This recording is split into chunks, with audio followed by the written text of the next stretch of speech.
Welcome to the Fabulous 413. I'm Monty Belmonte. Khalees Smith is away. Later in the show, I'll introduce you to 3 of the 15 teenagers who spent the last 6 weeks here in our building at NEPM learning how to be radio producers, podcasters, photographers, and journalists. We'll hear about NEPM's Media Lab program. And did you know that there was a community of conjurers here in Western Mass? We'll learn about the Valley Conjurers and the magic that they're bringing to Ludlow this weekend. It's got a over 100-year-old storied history that I'm excited to hear about. But first, I'm joined by Buxton and Mo Schweiger, who are the producers of the Far Out Comedy Festival, where from August 24th to 26th, over 40 stand-up comics split between 10 Forward in Greenfield and the Majestic Saloon in Northampton will entertain us all. What's interesting about this particular comedy festival is that not a single one of them is, of the performers at least, is a straight, cisgender white man like me. True, Ange and Mo? It's true. It's true. The Far Out Comedy Festival will showcase and celebrate stand-up and drag performances from voices traditionally underrepresented in the comedy world, namely queer people, people of marginalized genders, and BIPOC performers. Thank you both for joining me here in the Fabulous 413 today.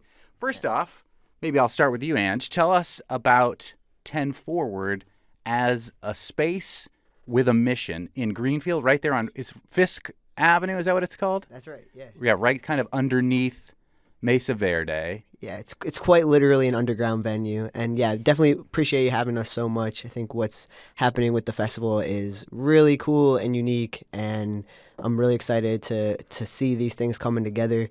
10 Forward as a space, you know, we call ourselves an arts venue, and we're absolutely community run. So what's happening there is because the community wants to see it happen.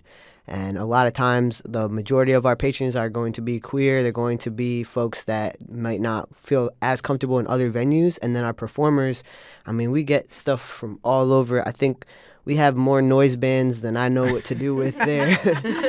But yeah, it's super cool to see it being used as a comedy venue. It's not, you know, something we do all the time, but this festival is right in line with our mission. And 10 Forward is an homage to Star Trek, which makes the venue even cooler, in my opinion. That's right. And the Majestic Saloon in Northampton, where the other sort of half of this Far Out Comedy Festival will happen, also has a similar mission, and you are aligned with that mission too, Ange, right? That's right, yeah. So getting my involvement with the Majestic Saloon is how I built myself up, my confidence as a show producer. And so when the management switched over after COVID, I started a queer-centric stand-up comedy open mic, and because I'm holding a space. I used to be a public school teacher here in Springfield, and so I'm really used to cultivating culture that's like inclusive for everyone, and it's a proactive thing that you're doing. So you're constantly, it's everything speaks, right? So, and everything is on purpose. Any message that's being sent as the host sends a message to both the audience and the performers. And there are a lot of mics in the area that aren't as intentional, and so because of that intentionality, we've been able to cultivate younger queer comedians like Mo, and lots of other performers like Mo who have come out of that mic specifically. So now we have a really good, strong queer comedy scene building here. And that's because of what we're able to do at the Majestic every single Monday. And then from there, building out these showcases with 10 Forward, which is a much better venue for a seated event. We do have comedy showcases that come out of the Majestic, but it's got that runway feel, so it's perfect for drag. But yeah, the Majestic Saloon is an explicitly queer space, and there's a difference, right? Queer friendly is one thing. We don't have a ton of explicitly queer spaces. 10 Forward and the Majestic both are. Well, it's interesting, too, because even in my 20 years living here in Western Massachusetts, there was a time where there were explicitly queer spaces. Divas jumps to mind. We were talking about that off the air. When you pull off that newish Rotary in Northampton, that was the kind of the most legendary, perhaps, queer space in the area. It no longer exists, and I think there have been huge leaps forward for the queer community in regards to access. And so there has been talk by even queer people saying, well, you know, every bar is a queer bar in the Valley. Is that true in your estimation as younger queer folk? And where does the need for explicitly queer spaces still exist? Mo Schweiger, one of the co-producers of this all queer and BIPOC Comedy Festival that's happening August 24th through 26th, the Far Out Comedy Festival. Yeah, it's tough because, I mean, I'm sure lots of people know that there's a pretty sizable queer population in the Valley, and so a lot of the time you walk into a room, it feels like a queer room, but that doesn't make it a queer space. Mm-hmm. It doesn't make it a place where, you know that the venue is going to be welcoming of you, be catering to your needs also. And so 10 Forward and the Majestic are constantly booking things that appeal to the queer community, and everyone who works there is going above and beyond to make people feel safe and heard and welcomed. And I think that is really needed because, there's a lot of us out here, but we're still not, not the societal norm. There's still people out there who are not down with what we're doing. And it feels really special to be in a place that is trying to center the community, especially in a time when that's like pretty, looked down upon sometimes. Yeah. You both are queer comedians. Tell me about some of the comedians that inspired you. Sure. Ange Buxton. So here's the thing: is a lot of the platforming of major comedy names growing up were queer, right? We had Ellen, and that was it. Mm-hmm. And I think it's super cool with the way social media works now, where you can get onto TikTok and you can have somebody telling a they/them joke, and when like that wasn't even like a approachable topic to get onto Comedy Central. Even still, it's kind of rare to hear those voices getting the representation that they really do have in these underground comedy scenes. So I grew up like studying a lot of. I mean, John Mulaney was huge for me, and Mitch Hedberg as well. I have to tell you, your voice sounds so much like Mitch Hedberg. Hey, listen, who is a great, sadly deceased comedian. Right. I frequently end my evening looking through like Instagram reels of Mitch Hedberg and his incredible jokes. Well, dogs are forever in the push-up position, so there's...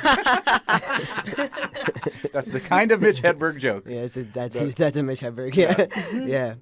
So what I'm hoping to do with this, and I think what needs to just continue to happen, is that there's more intentionality with the way festivals are booked and showcases are booked. I mean, if you look in the area in Western Mass, you'll still see flyers on the regular of all male lineups, and it's like, is 2023, is this really happening? Yes, it is. I mean, it's very much still happening.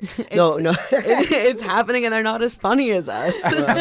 What about you, Mo Schweiger, who's one of the producers of the Far Out Comedy Festival? Who are some of the comedians that have or continue to inspire you? Yeah, I grew up really listening to a lot of long-form comedy by Tig Notaro. I know that's like...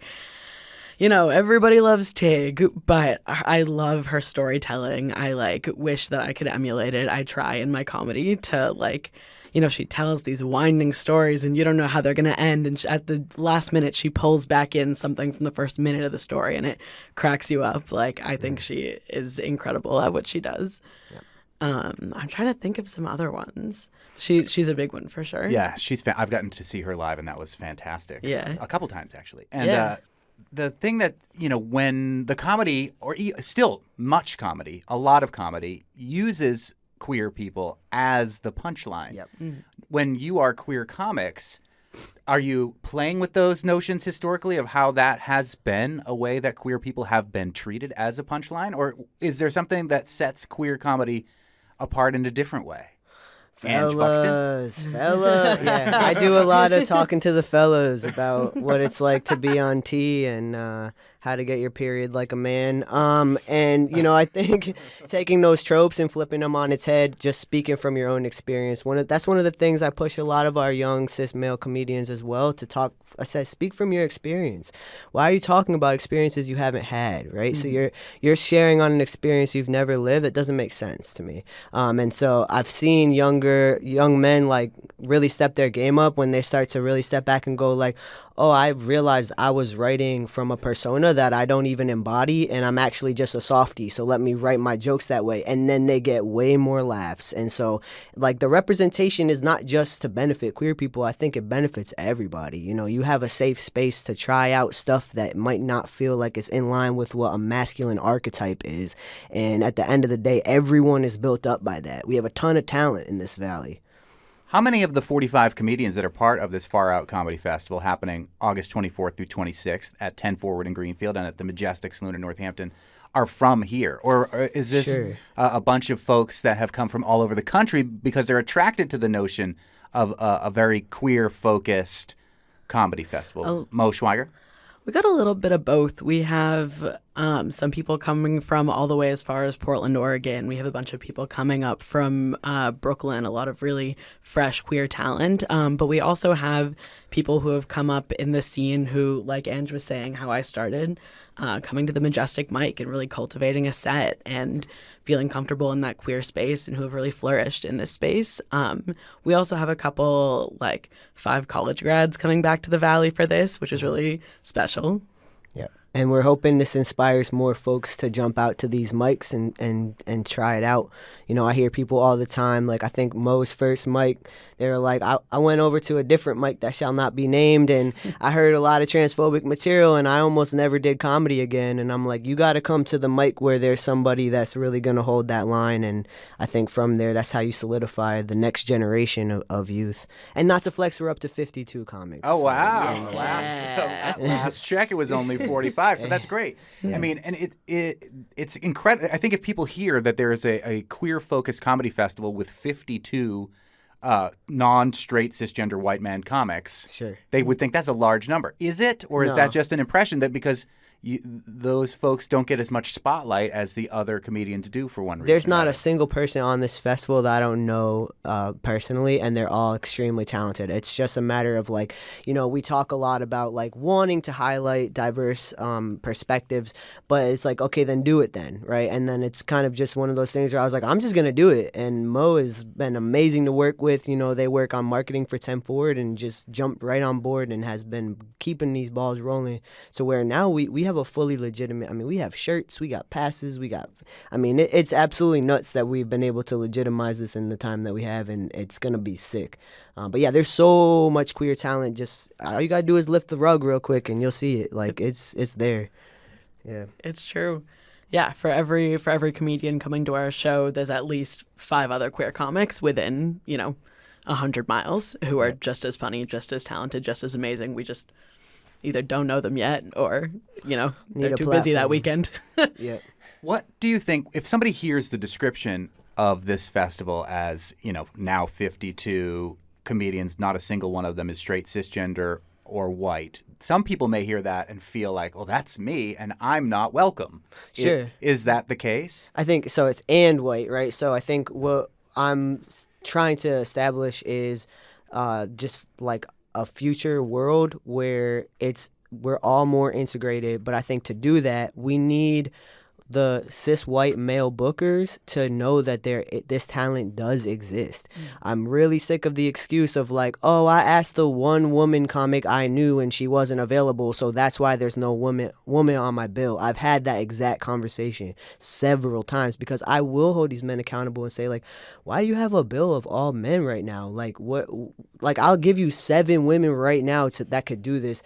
Oh well, this and that. And so I'm trying to do is take away that excuse and say look at all these talented, funny people. What is your excuse for not booking them? It's amazing to be able to say, I couldn't find one, and you say, well, we've got 52. Exactly. Yeah. Yeah. And speaking to the feeling that some people might have about not being welcome there, even if the people at the show aren't speaking to your experience of your identity, if you're a cis straight white man, they're talking about shared humanity and the things that they go through every day that are funny and absurd and ridiculous and stupid. And there will be something you can resonate with regardless of your identity because these comics are tapping into what it means to be human. Yeah. John Mulaney and Mitch Hedberg were the examples I gave. You know why? Because that's what I had.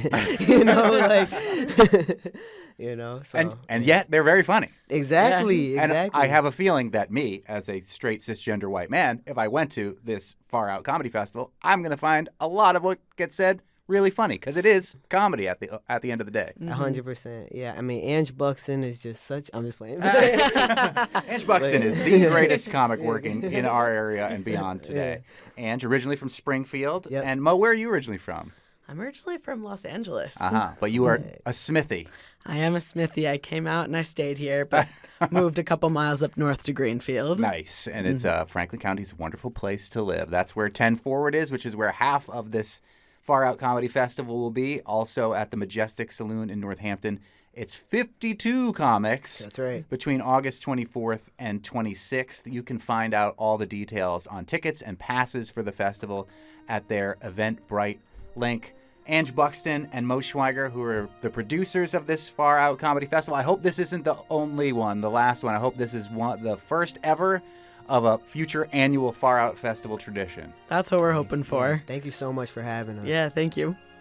Coming up, magic comes to Ludlow in the form of the Valley Conjurers, and we'll talk to two of those conjurers. But first, we'll hear about how young people are taking over the media through the NEPM Media Lab. You're listening to the Fabulous 413 on NEPM. Am I the only one who can hear out of my right ear? Is it just me? That, you can only hear both. Yeah, maybe it could be the headphones have one ear out. So unfortunately, you can try to like jiggle it a little bit. Sometimes that. Little wiggle, wiggle. Yeah, and make sure to talk right into that thing. I like to tell people Talk right in it like this. There's a little red diamond on all of them. Aim for like the microphone under the diamond and about a fist distance away, like that. Perfect. Is that good? Yeah, that's good. Is this good? Perfect. Is this good? Yeah, maybe lift the mic up a tiny bit. Oh, is that good? Nice. Better? Yes. I can only hear out my right ear right now. It's okay. It feels so weird. Do you sound weird to yourselves in your headphones? No, not really.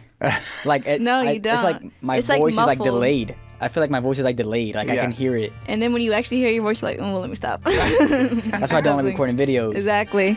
I know. No, I'm don't also like not a videos. fan of that. Thank you for listening to New England Public Media. I'm Jeremiah. I'm Laquan. I'm Elijah. I'm EJ. I'm Gabriel. I'm Jomar Rodriguez. I'm Kiara. I'm Jeremiah. I am Christopher. I'm Nakai. I'm Serenity. I'm Alex. I'm Nisha. I'm Jose Romero. I'm Isabel, a Media Lab 2023 Youth Media Producer. Earlier this afternoon, I was lucky enough to go downstairs here at our building at NEPM in Springfield in the lobby, where there were, I think, 15 students from NEPM's Media Lab, which is a 6-week-long program for teens to learn the ins and outs of how to produce media. I got to see a presentation from these teens, as well as some teens who are older teens who've come back to be mentors for the teens. And even one of the people that runs the program, Ismari Santiago, has gone through the program and then has come back as sort of one of the directors. And joining me in the studio here for the Fabulous 413 are Jose Romero from Connecticut, who's 15 years old, Isabel Delarosa from Springfield, who's 15, and Maggie Kocsmiersky, who's 18, from Springfield and has gone through the program and now come back as a mentor. Maggie, let's talk about you first. Tell us, when did you go through the program? The past 2 summers, I've gone through the program like consecutively as a student, and getting this job, I actually didn't know I was going to be a mentor. I emailed in and I was like, so I've already done this program, and I wasn't sure if you were supposed to be coming back every year. So I was like, do you know if I could maybe do something more advanced or just do like independent projects, because I know that everybody's coming in at an entry level and I've already done it, so I'd like to like be more challenged. Yeah. And they're like, oh my gosh, you want to be a mentor? And I was like, yes, that's exactly what I want. So I did the interview and I got to be a mentor, which I'm like, I just am so glad it worked out that way. So what I got to see from what a lot of the students have done is interviews with authors. They went on a field trip to the Springfield Republican and Mass Live and put together a news story about the field trip, and have written stories that Mass Live is collaborating with. The genesis of podcasts that are potentially going to come into reality. It's learning how to do audio and video and digital editing and writing and interviewing. It's all these things. Jose, who's 15 from Connecticut, tell me what you were focusing on over these last 6 weeks. I don't know, like getting better at typing, because like we had to do like a lot of writing. Well, I had to do more writing than I would have liked, and it takes so long for me to just write simple things, and it's just like it's due at the end of the day, and it's taking me like 5 minutes to write a paragraph, and it's not working out. But what was the project you were working on? Deadlines, I totally get. That's going to go across the board almost no matter what you do after school. Even when I was sitting watching all your wonderful presentations. I'm like, oh my God, my show starts in a couple hours. I gotta get out of here, my deadline. But did you have a main project that you're working on, Jose? Oh yeah, I was doing the podcast. Uh-huh. And I didn't want to do something like I knew everybody else would do, or something like I wanted to do something that was gonna help, or it was gonna bring in a lot of attention. So I was just gonna do back to school because ain't nobody like that. No. I'm pretty sure no student wants to go back to school, and especially like back to school shopping. Like I could be with my mom, and then like we'd be there all day and get like 3 pieces of clothing. Oh my God. And none of it's for school. I remember that very well. So what other kind of things do you want to focus on? Have you done a full-fledged podcast? We saw the podcast trailer when we were at the Media Lab thing. Not yet? No, not yet. Do you think it'll be something that you actually now have the know-how to go and do through the NEPM Media Lab process? Like, do you feel like you can get the microphones ready and get the audio equipment ready and get the recording done? And yeah, it's just like I just have to be ready to like hear my voice. I just don't like that. I don't like my voice. Well, too bad. I put you in your own headphones here in the studio, so now you're having to hear it pumped into your own ears right now. That was Jose Romero, who's from Connecticut, 15 years old, and went through the 6-week-long NEPM Media Lab program here in Springfield. Isabel Delarosa, who's 15 from Springfield. Tell us what you have been working on for these last 6 weeks. For mainly me, I was really into the whole photography. I really liked that. But when it came to like the whole audio and stuff, I found more of enjoyment there because I learned how to like work with the audio. I found out how to like cut scripts here and there and how to import things, and it was really cool for me to learn to do that. Nice. So you thought you would be more into the photography, but actually went more into the audio realm. Exactly. Welcome. That's where I like to live. What was the project that you worked on? I was working on actually the project I was displaying today during the presentation. It was my article, and I had to record and read the article for people. And it was really long because I kept messing up here and there, and I also got like very frustrated during it. Like I had a whole bunch of messed up parts, but when it came to editing and stuff like that, it was nice to learn how to work with it. And I was struggling, and I needed a lot of help. But once I got into it, I was like, wait, this is gonna be really useful. This is how people like make their videos, or also music and stuff like that. So I felt like I was a part of that. Yeah, that's a very valuable tool to learn too. That it rarely comes out perfect on that first go, and learning how to get in there into the weeds, whether it's from writing and typing or with audio, to do another take and to get it to the point where you want it is important. What was your article about? My article was about the Firehouse Hot Dogs food truck. I wasn't rating it, but I was talking about the history with the name and the food truck itself, and I was understanding the background story of the whole truck.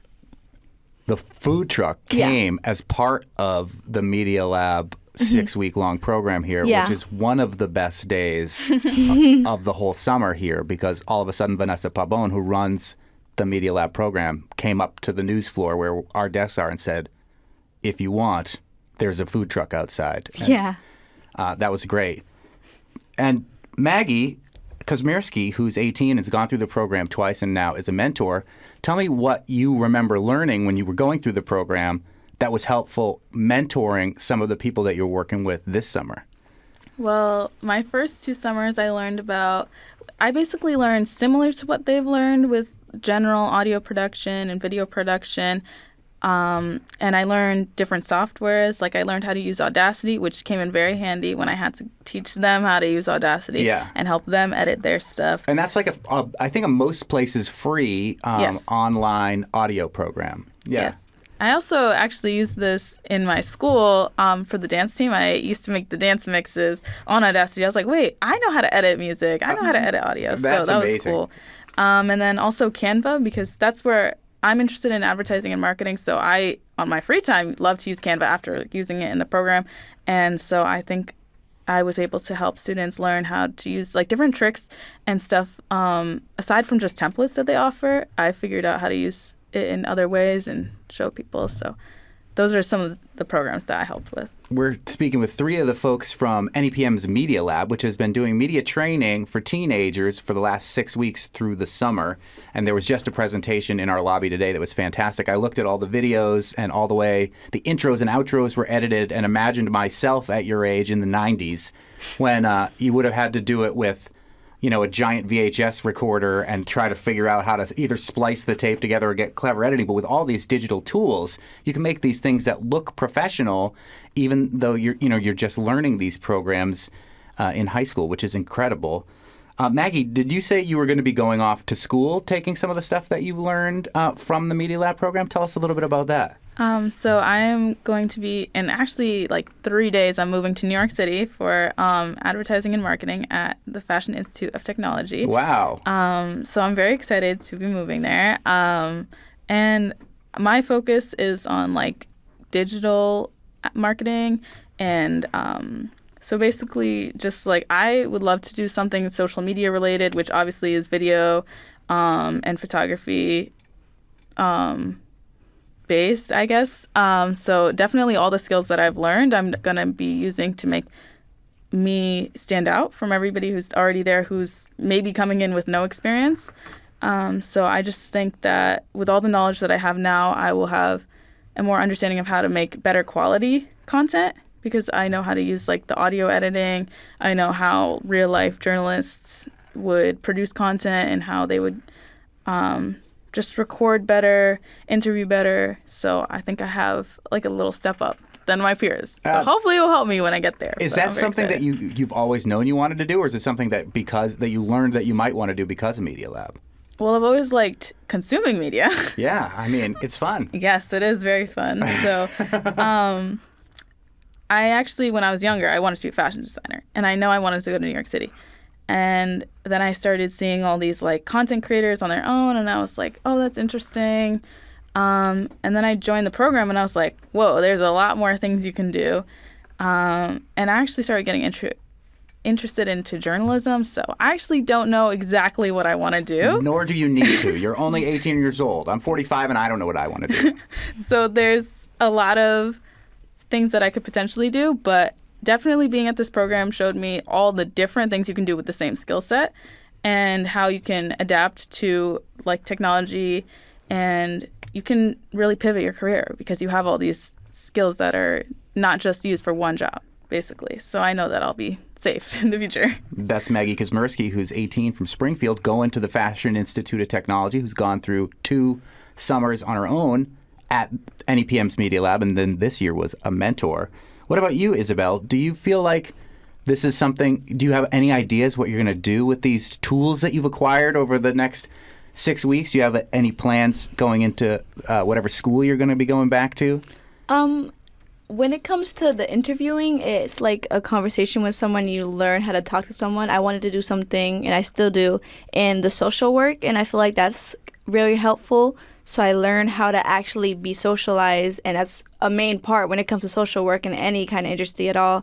So I feel like when it comes to that main piece, that's it was very important to me to get used to talking to people and not being shy or whatever. So I feel like that was very important for me, and especially in the future. Did you feel shy talking to people coming into the program? Oh, for sure. For the first time, I was very nervous, and it's gotten better over years, and it's definitely way better now. That's great. Yeah.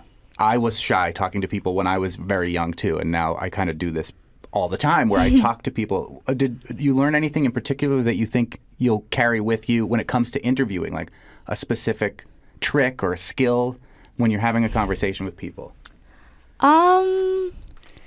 Maybe maintaining the feeling that it's in the room. You can kind of feel how the mood is and make sure you don't try to mess with it. Make sure you feel how the other person's feeling and see if they're okay, if they're not okay, if you're ready or not ready. I make sure I understand now how to understand what's the mood is what's in the room. Reading the room is extremely important when having regular conversations with human beings, and also when you're going to do something with interview skills. That's clutch. Yeah. So I'm glad that you picked that up.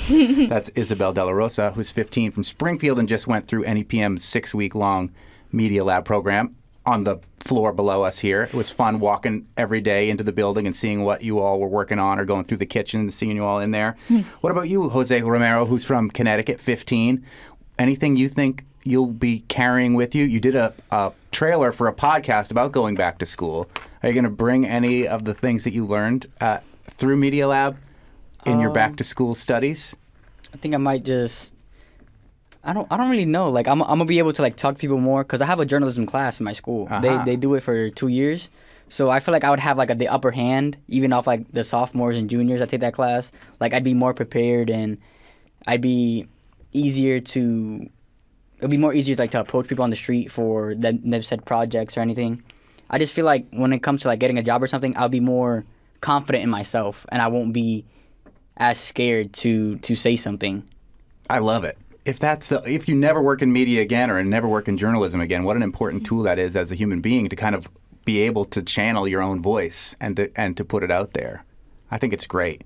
Jose Romero, who's 15 from Connecticut, Isabel Delarosa, 15 from Springfield, and Maggie Kocsmiersky, 18 from Springfield, who've all been part of the 6-week-long Media Lab program here in Springfield that's put on by NEPM and funded by the Mass Cultural Council and a bunch of other great organizations to teach kids coming up how to be the next superstars of the media that we all love to consume and how to do it well and responsibly.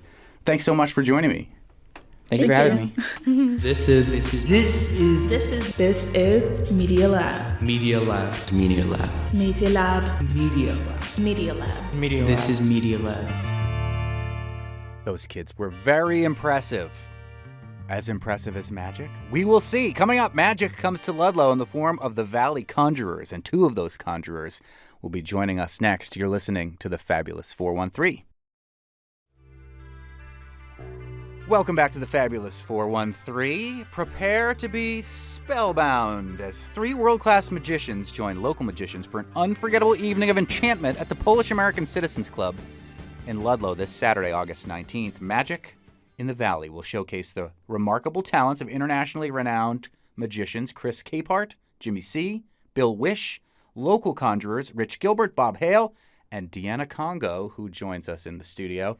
The extraordinary event promises to captivate audiences of all ages with their mind-boggling illusions, comedic performances, and awe-inspiring tricks. Joining me, as I mentioned, is Deanna DC Magic Girl Congo. We have to hear about what that name is all about. And Mark Bale from the Valley Conjurers, who is the secretary of the Valley Conjurers and does not identify as a magician. Fair to say.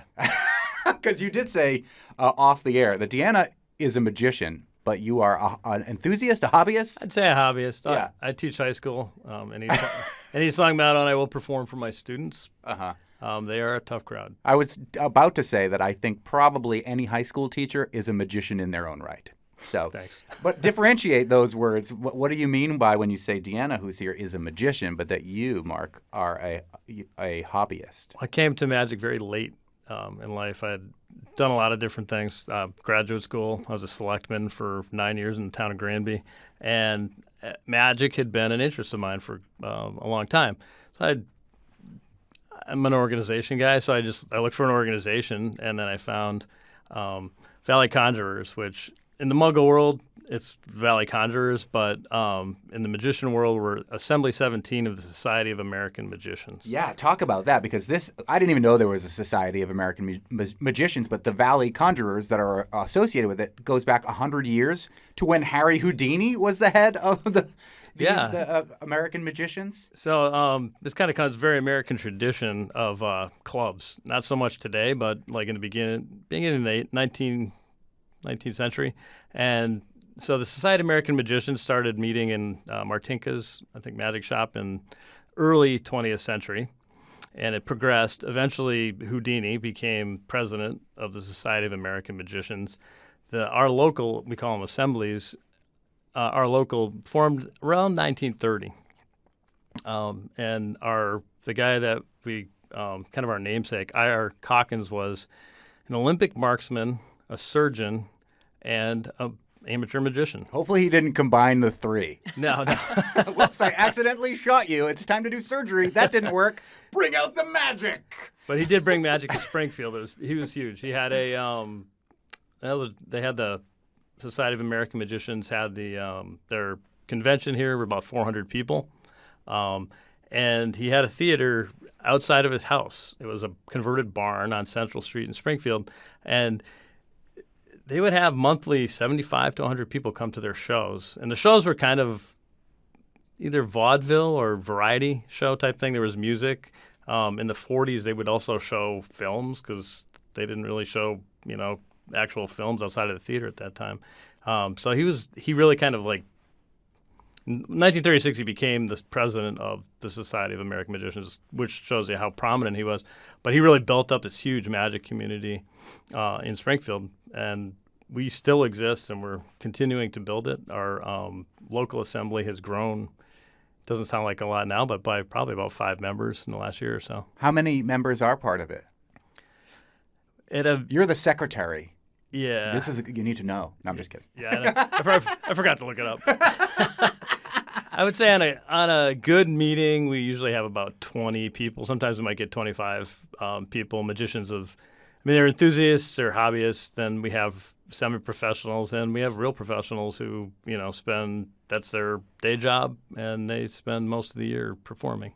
And so, Mark Bale, who you're from Granby, I'm assuming because you were a counselor there, Yep. and you are also a teacher in East Longmeadow. So Yes. it seems very logical why you would go to magic as a distraction from those extraordinarily stressful things that you do elsewise in your life. But Deanna, DC Magic Girl Congo, where are you from? Monty, I'm from West Springfield. Nice. Okay, so first of all, what does DC Magic Girl mean?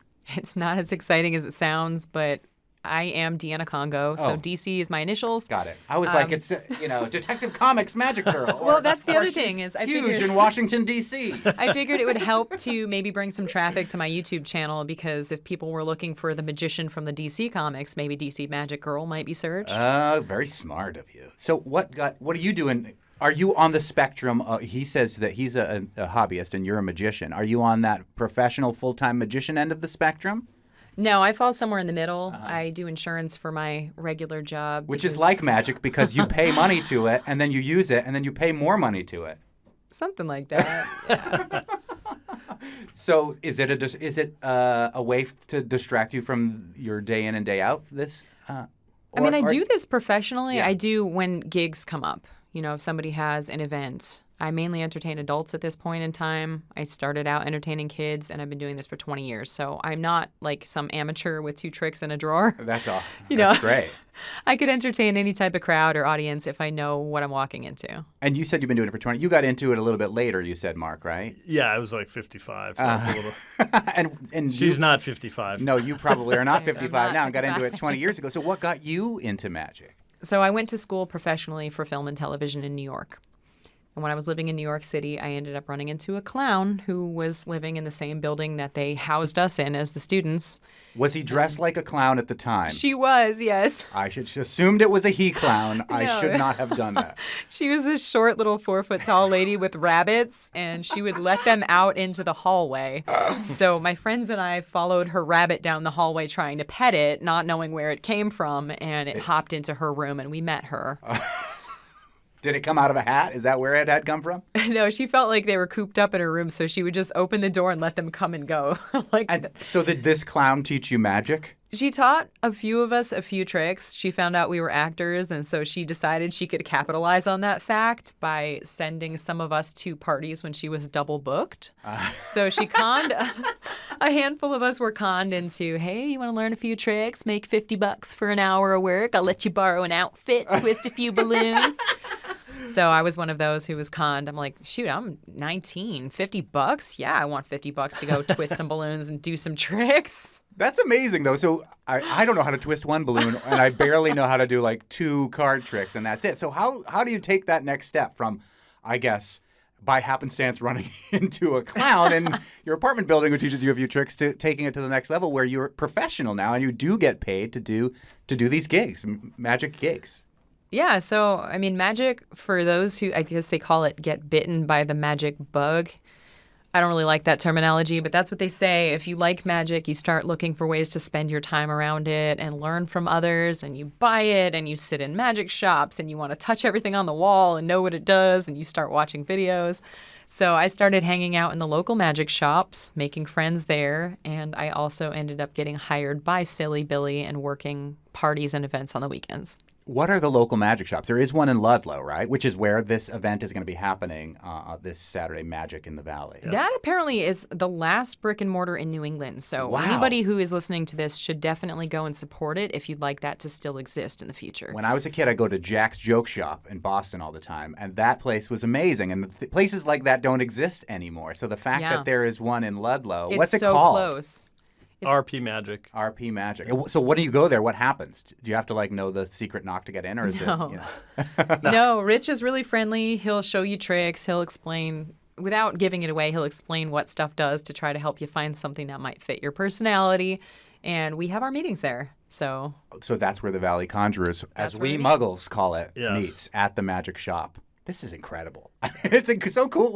When our first guests were on talking about the queer comedy festival they're putting on, when I mentioned that there were Valley Conjurers, their eyes both lit up. The idea that there's, I don't want to call it a coven, but kind of. Oh, no, definitely not a coven. I go to church on Sunday. I sing on the worship team. Okay. And there's no weirdness happening There's there. no black magic or whatever you want to call it. No. No, I love Jesus. No, we can definitely we can explain what we do, but we're not going to.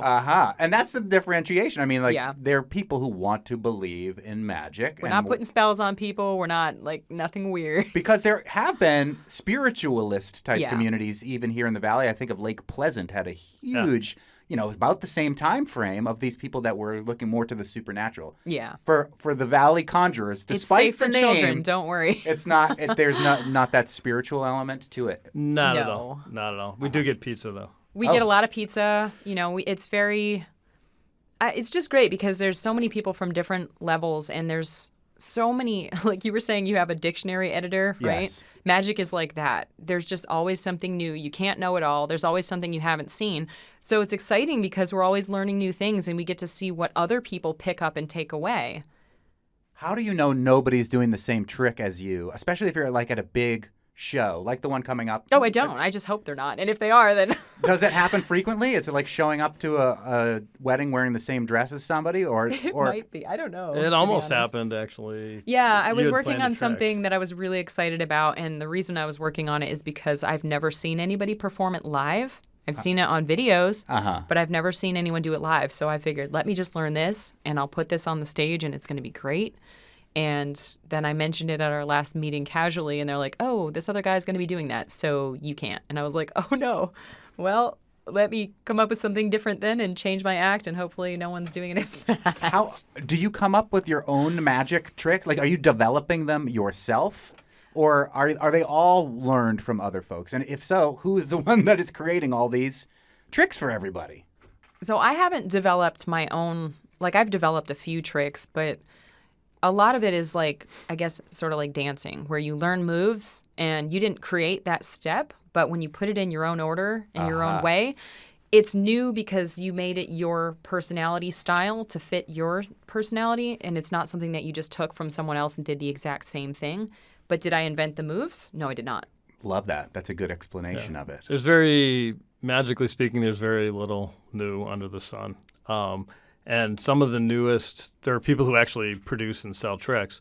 Some of the newest stuff is actually people have gone back to look at the old masters and come up with interesting things to do based on those concepts. Do you have a favorite magician, each of you, that you look up to right now? Mark Bale from Valley Conjurers? Yeah. Darren Brown, he's British, and he's probably considered he might be considered the best, not magician, but mentalist, focusing on mental magic, although he's very competent at sleight of hand and illusions, and he's also a hypnotist. I found him on YouTube when I was looking for skeptic stuff. And are you still a skeptic? Kind of. I love that. I'm a little skeptical of the skeptic movement, but yeah. But he's just an amazing performer. And I think that's the great thing about magic. We spend so much of our lives today mediated by screens. I interact with my friends mostly on a screen. Mm-hmm. And even though I've never seen Darren Brown live, he really comes through live. And what we're offering at our show is live entertainment, live performing arts, which is something I think we need more of. Well, do you have, before we take a quick break, Deanna, is there somebody that you want to recommend that we look up that's an inspiration to you? So I always tell people that my favorite magicians are the people that invested in teaching me. So I'm not going to tell you some major name that you've ever heard, but one of my personal favorites is a gentleman named Magic Ballet. It's Balay. He just opened a magic shop of his own in New York City, and he's amazing. He's on social media. He's a brilliant sleight of hand artist. He's a goofball. He's funny. He's approachable. And I've seen that man probably do 1,000 different tricks, and he's just so fun to watch. You're going to do a trick for us on the radio coming up in just a little bit, I Deanna? sure am. All right, this is great. Coming up more with Mark Bale and Deanna DC Magic Girl Congo about the magic event happening in Ludlow this Saturday. You're listening to the Fabulous 413 on NEPM.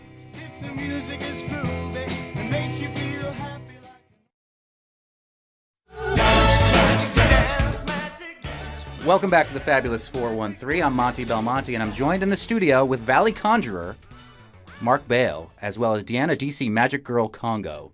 They are part of a magic event happening in Ludlow, Magic in the Valley, this Saturday. And Deanna, you're going to do a magic trick for me live on the radio right now. Yes, sir, I am. So, Monty, as a magician, sometimes when I'm packing my bag, there's a chance I might forget things. So I have this card catalog. This is actually an emergency card catalog. You can see it's got some options. It doesn't have a ton of options, but hey, when you forget what you brought, that's your problem, right? Right, and so it looks like the bicycle deck of cards cover, but with each a spade and different colors. So we've got black, green, and then we have our normal options, red, and today we're going to use blue. What? How about that? Okay. We're going to use some blue cards. You just pulled a deck of cards out of nowhere. Yes, we're going to do this trick with blue cards today. Okay. So looks like an ordinary deck of bicycle cards. It is. Yeah, it's an ordinary deck. So, normally card tricks start with pick a card because we want to make sure that you have something to watch. So where should we stop? Do I tell you? Mm-hmm. Stop! Excellent. So I do not want to see the card, but I want to make sure that you all see the card. So this is the card. Can everybody see it? The card is the 3 of hearts. Everybody can see it? Okay, great. So I'm actually going to have you hold this card. Okay. Just hold it like a sandwich between both hands, okay? So go ahead and take your card, and that way... Can I look at it?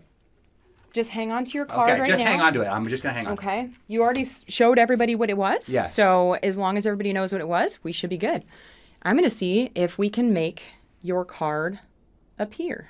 Can you think of your card? Yes. Deanna is holding up a crystal right now. This is a thought transmitter. Think of it. I'm thinking of it. Transmit it to me. I'm transmitting it to you. And somehow miraculously, inside the little crystal that she's holding in her hand that is about an inch square is the 3 of hearts, which... Was that your card? Is the card. Well, hold on. Let me see if I can just erase it, okay? Now, she Etch-a-Sketch style erased this cube, and there's now nothing in there at all. I also erased the card in your hand. You no longer have your 3 of hearts. It is now the Ace of Hearts, and it says, come to our show on Saturday. We didn't do this for the radio. This is all real, but also, real within limits. We hope you can come to the show because the reason we're doing this show live and inviting the public is so that we can see the look of awe and inspiration on people's faces, and we're hoping to inspire. Even our engineers in the other room, Betsy and Phil, were jumping up and down when we were describing it. It's a fantastic trick. Deanna DC Magic Girl Congo, who's going to be one of the performers this weekend. Thank you so much, as well as Mark Bale from the Valley Conjurers, the secretary. Mark is also a coach of As Schools Match Wits, one of our favorite NEPM products for the East Longmeadow team.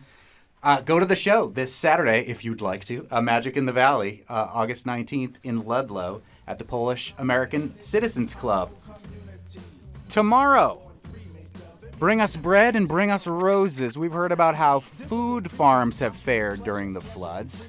Thursday on the Fabulous 413, we'll hear how a flower farm in Hadley is doing, and hip-hop celebrates its 50th birthday this month. We'll hear about a Springfield restaurant that's celebrating with a 5-course hip-hop-themed wine dinner. I do want to give a shout-out to a caller who called during the show to remind us about queer comedy and to not forget about Lily Tomlin, who we might not have known was queer all along, but was queer all along and is still an inspiration to so many folks. Our director is Tony, My House Has Become Death, done. Our engineer is Betsy, Baby and Banana Chronicles, Lankto. And a huge shout out to Phil, who's helping Betsy as well. Our technical team is Bart, is Become Vacation Rankin, Kara, New Codes for You Foster, and Punk Rude Boy Dubé. See you tomorrow.